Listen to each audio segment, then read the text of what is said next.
Kuki amasung Naga community anina sathariba economic blockade asina state asida fauduna siliba national highway singda posai puba madi oil tanker sing satok sasin tauba thingkiba sina maram oraga Imphalda gi Kohima fauduna Guwahati sanriba national highway samagani gi paringda potsai amadi petroleum products sing puba tanker chatrokrom panduna leire hari Nakalamoromda national highway kuntraga taret Imphal jiribam lambi paringi Noneda oil tanker amasung LPG puba tanker samarom yauna passenger puba gari taragani thoirom Noneda panduna lerakiba do security ge Akanba Checksin Thourangga Loinana ngasi angan bayokta Imphalda tektakai-dana Thunglare hari Nakalamoromda sathariba blockade asina maram moiraga supply line sing kakibadagi petrol pump singda thaugi awatpa leirakpa hore petrol pump singda thaugi awatpa leiriba si state asida thaugi awatpaga mari leinade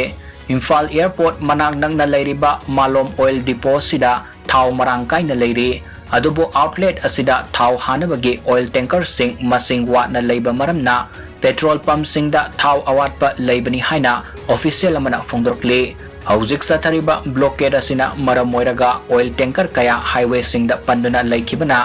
tanker gi awatpa leibani aduga state asigi haujik leiriba private oil tanker singna loading charge asi yamna namely haiduna